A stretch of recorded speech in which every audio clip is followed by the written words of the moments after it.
Our solar system is just a small part of the universe in general, but in comparison to what we've seen, its size is still unfathomable. In this video, we'll be taking a closer look at our solar system, its place in the universe, and what the edge of the solar system may look like. So, let's begin. The solar system is created by everything that is bound to the Sun, the central star of our solar system. There are 8 planets in total that are in the solar system, all of which orbit around the Sun every day. Along with the 8 planets, there are numerous dwarf planets like Pluto, countless moons and natural satellites, and a bunch of different space objects here and there. For a lot of history, humans couldn't even conceptualize a universe outside of our solar system. It was long believed that it was all there was to the universe. By now we know, of course, that there is much more to the universe than just our solar system, but where exactly does it end? What's the one point where the Sun's influence starts to wane, and eventually all objects become disassociated from it? The edge of the solar system. In actuality, the edge of the solar system doesn't have a clear definition. Some theorize the edge of the solar system to be exactly at the point where the planets end, which would be Neptune and the Kuiper Belt, which also includes Pluto. However, the influence of the Sun reaches far beyond this point. There is another point that is sometimes considered the actual end of the solar system. That point is the end of the heliosphere. The heliosphere is essentially the entire region that contains the Sun's atmosphere, including the planets, strong solar magnetic fields, and the outermost atmospheric layer of the Sun. When you look at it from really far away, the heliosphere would theoretically look like a comet's trail, and the Sun in the centre would be the comet. So it's only natural that the solar system, something that the Sun is the central feature of, would end with a heliosphere, right?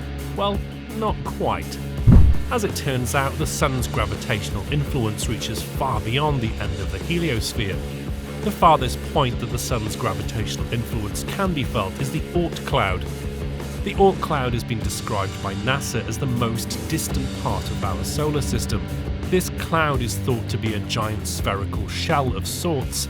The Oort cloud is believed to hold up to trillions of different space objects, some of them as large as mountains. Its appearance would be similar to dark icy bubbles. It also happens to be the source of most of the comets that are flying around in our solar system. Beyond the solar system. Of course, there is also a massive universe beyond the solar system. It's just a small part of the Milky Way itself, which is the galaxy it's located in. The Milky Way is theorized to have over 100 billion stars, which means that any of those stars could have its own planetary system that's similar to our solar system. But if you were thinking about what happens right after you cross the Oort cloud, well, the answer to that is actually quite complicated.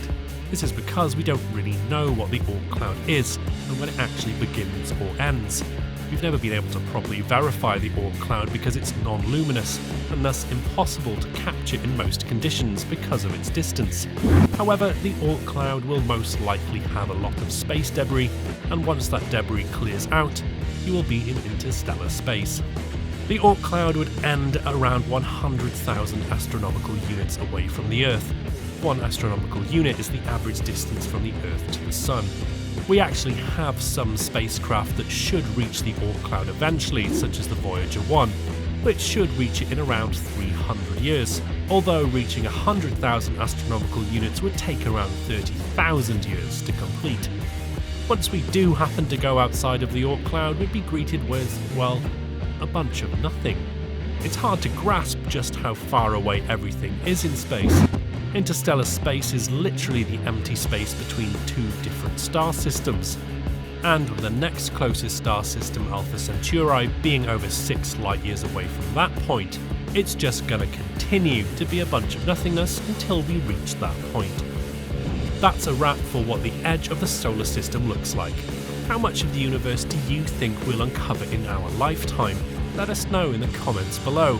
As always, don't forget to like this video and subscribe to SEMA's Top 10 for more videos like this one. See you in the next one.